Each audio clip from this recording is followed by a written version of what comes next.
Olá, estudante! Hoje nós vamos dar sequência à matéria de equilíbrio químico, mas de uma forma mais específica nós vamos falar da água. A água, ela, embora seja praticamente uma substância neutra, ela pode sofrer um processo de autoionização. Então, foram feitos estudos e observaram que é uma parcela muito pequena. Ela pode sofrer uma autoionização, mesmo que seja um procedimento, que não forneça muito íons, mas pode ocorrer, tá? Então, a água, mesmo sendo pura, ela pode sofrer essa reação aqui, ó. Então, aqui nós temos a representação da água no estado líquido e ela pode sofrer essa ionização, ou seja, separar o cátion. Aqui é uma forma simplificada, tá, gente? No caso, o cátion H+, e o ânion OH-, tá? Então, esses íons H+ e OH-, eles estão em uma fração pequena, em equilíbrio com as moléculas da água, ok? E, ao fazer esses testes, foi observado que quanto mais aumenta a temperatura, maior é essa ionização, mostrando que essa reação é uma reação endotérmica, né? Quanto maior a temperatura, mais ioniza. Mas nos nossos cálculos, no nosso estudo, nós vamos falar da água especificamente nessa temperatura, 25 graus Celsius. Nessa temperatura, foi medido, estabelecido, que a quantidade de íons H+ e OH-, quantidade, no caso, a concentração, tá? Lembra que tudo que a gente representa com colchete significa concentração. Então, a concentração desses dois íons na água, no caso, a 25 graus Celsius, tem esse valor, 1 × 10⁻⁷ mol por litro. É um valor muito pequeno, tá? Espero que todos vocês saibam o que significa esse 1 × 10⁻⁷, né? É o número 1, voltando ali 7 casas. 1, 2, 3, 4, 5, 6, 7. Então, ó, é um valor muito baixo, tá? Então, isso acontece na água pura. Como nós estamos falando de equilíbrio químico, vocês viram em aulas anteriores que a gente pode montar a constante de equilíbrio da água, das substâncias das reações, né? No caso da água, a constante desse equilíbrio ficaria a concentração do H+ vezes a concentração do OH. Por aquela regra que eu expliquei para vocês, né? Lá na fórmula da constante, que no numerador você coloca o produto, no caso aqui os dois produtos, são esses depois da seta, do lado direito, e no denominador eu teria que colocar o reagente, mas como a água é um solvente, ele não influencia, não aparece nessa fórmula da constante, tá bom? Então, isso aqui é só para vocês lembrarem de onde que vai sair, entender de onde que vai sair os valores que nós vamos trabalhar aqui, ok? E, utilizando essa fórmula da constante, nós podemos calcular, já que nós temos o valor, de H e OH. Então, quando a gente fala na água 25 graus Celsius, nós sabemos que o H vale 1 × 10⁻⁷, e o OH também vale 1 × 10⁻⁷. Isso vai fornecer uma constante, a constante da água igual a 1 vezes 10, No caso aqui, quando eu multiplico números em notação científica, é só somar os expoentes, menos 14. Tá? Esses valores aqui, pessoal, são bem importantes. Vocês não vão precisar fazer essas continhas novamente, tá? Não se preocupem. Só tô explicando esse processo para vocês entenderem depois as escalas de pH e tudo mais, ok? Então, revisando. A água, ela pode sofrer uma autoionização e ficar em equilíbrio com os íons H+ e OH-. A 25 graus Celsius, a concentração desses íons é de 1 vezes 10 a menos 7. Nessa situação, você considera a água neutra, ok? Então, um sistema, né, conhecido como sistema neutro, ele vai ter essa quantidade de íons H+, ou de íons OH-, substância neutra, tá? Por exemplo, se eu falo para vocês, a lágrima, qual seria a concentração de H+ ou de OH- na lágrima? A lágrima é uma substância neutra, então isso significa que a concentração desses íons será exatamente essa, ok?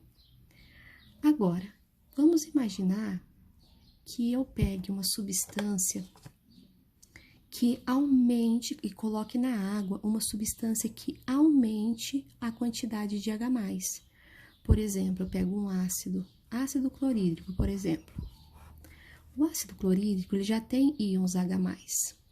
Então, se eu pego esse ácido e dissolvo na água pura, eu não vou estar aumentando a quantidade de H+, ou seja, a quantidade de H+ vai passar de 1 vezes 10 a menos 7. Nesse caso, nós vamos ter uma substância ácida.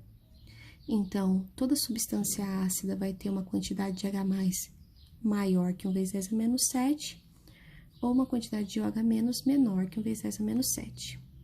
Um outro exemplo aqui, além do ácido clorídrico, é o suco de abacaxi.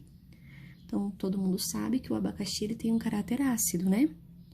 E se você observar, ó, a quantidade de H+. Então, quando você prepara um suco de abacaxi, você tem lá a sua água neutra. Então, ao dissolver o abacaxi, o que vai acontecer? Você vai aumentar a quantidade de H+. Olha só o valor, quantidade de H+, 1 vezes 10 a menos 4. Não vão confundir, hein? 1 vezes 10 a menos 4 é um valor maior que 1 vezes 10 a menos 7, tá? Então, se é maior, isso significa que o suco de abacaxi é uma substância ácida. Uma substância básica, que a gente também pode chamar de alcalina, né? Básica ou alcalina. Por sua vez, ela tem que ter uma quantidade maior de hidróxido. Por exemplo, se eu pego a soda tem essa fórmula aqui, ó. Se eu coloco a soda na água, a água tá pura. A quantidade lá de íons na água pura é de 1 vezes 10 a menos 7. Mas se eu adiciono uma substância como essa, eu vou aumentar a quantidade de OH. Se aumentar a quantidade de OH passar de 1 vezes 10 a menos 7, isso significa que a substância passa a ter um caráter alcalino. Um exemplo é a água do mar. A água do mar, ela é alcalina. Ela possui uma quantidade de H+, 1 vezes 10 a menos 8, tá? Ou seja, 1 vezes 10 a menos 8 é um valor menor que 1 vezes 10 a menos 7. Por isso que é uma base. Consequentemente, é claro, a quantidade de OH dela vai ser maior, tá? No caso, é 1 vezes 10 a menos 9. Ok? Então, para vocês determinarem se uma solução é ácida, básica ou neutra, é só vocês analisarem as concentrações de H+ ou de OH-. Para exemplificar melhor, nós temos aqui uma tabela que está disponível na página 135 do livro de vocês. Essa tabela, ela mostra exatamente como que vocês fazem essa interpretação. Aqui, ó, eu tenho uma escala de H+, e embaixo eu tenho uma escala de OH. Então, quando a quantidade de H e OH for exatamente 1 vezes 10 a menos 7, ou apenas eu posso colocar 10 a menos 7, né? Não precisa nem colocar aquele 1 da frente. Eu vou ter uma solução neutra. Se, no caso, os valores do H passar de 1 vezes 10 a menos 7, aí eu vou ter uma solução ácida, se o valor passar, tá? Então, se os valores passarem de 1 vezes 10 a menos 7, o que eu vou ter? Eu vou ter 10 a menos 6, 10 a menos 5, 10 a menos 4, ó. Qualquer valor desse é maior que 1 vezes 10 a menos 7. Então, aqui eu vou ter soluções ácidas, tá? E se for menor, ó, se a quantidade de H+ for menor, 10 a menos 8, 10 a menos 9, e assim por diante, aí eu vou ter soluções alcalinas, tá? Observando o valor do H. Se você observa o valor do OH, mesmo raciocínio, tá bom? Mas é claro, ó, quando a quantidade de OH diminui, solução ácida. Quando a quantidade de OH aumenta, solução básica. Porque sempre acontece assim, ó. Então, quando as duas estão em equilíbrio, solução neutra. Quando você aumenta a quantidade de H, a quantidade de OH diminui. Aí, no caso, solução ácida. Se você diminui a quantidade de H, a quantidade de OH aumenta. Solução básica, ok? Então, um exemplo aqui para a gente finalizar. A urina. Se eu digo para vocês, a urina tem a concentração de H+ igual a 1 vezes 10 a menos 6. Aí eu pergunto, a urina, ela é ácida ou ela é básica, alcalina? O que vocês me dizem? Ou ela é neutra? Neutra vocês já viram que não pode ser, né? Porque para ser neutro, deveria ser exatamente 1 vezes 10 a menos 7.